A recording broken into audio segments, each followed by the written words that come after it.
ഇത്തവണത്തെ സംസ്ഥാന ബജറ്റ് മൂന്നാറിലെ ചലച്ചിത്രാസ്വാദകർക്ക് പ്രതീക്ഷ നൽകുന്നതാണ്. സംസ്ഥാന ചലച്ചിത്ര വികസന കോർപ്പറേഷന്റെ നേതൃത്വത്തിൽ മൂന്നാറിൽ തിയേറ്റർ നിർമ്മാണത്തിനായി 3 കോടി രൂപ അനുവദിച്ചു. മൂന്നാറിനൊപ്പം കണ്ണൂരിലെ പാലയാടും മറ്റൊരു തിയേറ്റർ നിർമ്മിക്കും. ഏതാനും വർഷങ്ങൾക്കപ്പുറമായിരുന്നു തെക്കിന്റെ കാശ്മീരായ മൂന്നാറിൽ അവസാനമായി സിനിമാ പ്രദർശനം നടന്നത്. പഴയ മൂന്നാറിൽ പ്രവർത്തിച്ചുകൊണ്ടിരുന്ന സ്വകാര്യ തിയേറ്ററിന് പൂട്ടുവീണതോടെ മൂന്നാറുകാരുടെ തിയേറ്ററിൽ സിനിമ കാണുകയെന്ന മോഹത്തിനും വിരാമമായി. 1.5 പതിറ്റാണ്ടിലധികം പിന്നിട്ടിട്ടും പുതിയൊരു തിയേറ്റർ പിന്നീട് മൂന്നാറിൽ തുറക്കാത്തത് പ്രദേശവാസികളെ എന്ന പോലെ സഞ്ചാരികളെയും നിരാശയിലാഴ്ത്തുന്നുണ്ട്. എന്നാൽ ഇത്തവണത്തെ സംസ്ഥാന ബഡ്ജറ്റ് മൂന്നാറിലെ ചലച്ചിത്രാസ്വാദകർക്ക് പ്രതീക്ഷ നൽകുന്നതാണ്. സംസ്ഥാന ചലച്ചിത്ര വികസന കോർപ്പറേഷന്റെ നേതൃത്വത്തിൽ മൂന്നാറിൽ തിയേറ്റർ നിർമ്മാണത്തിനായി 3 കോടി രൂപ അനുവദിച്ചു. മൂന്നാറിനൊപ്പം കണ്ണൂരിലെ പാലയാടും മറ്റൊരു തിയേറ്റർ നിർമ്മിക്കും. മൂന്നാറിൽ പണ്ട് തിയേറ്റർ ഉണ്ടായിരുന്നതാണ്.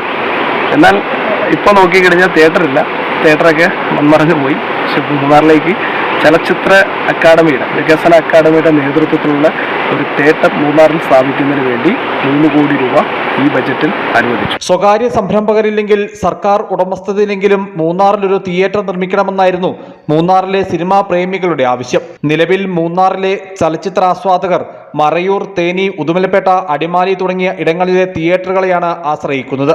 അത്യാധുനിക സാങ്കേതിക വിദ്യകൾ സംയോജിപ്പിച്ച് മൂന്നാറിൽ കുറ്റമറ്റൊരു തിയേറ്റർ നിർമ്മിച്ചാൽ അത് മൂന്നാറിന്റെ വിനോദസഞ്ചാര മേഖലയ്ക്കും പുത്തൻ ഉണർവാകും. News bureau, Adimali.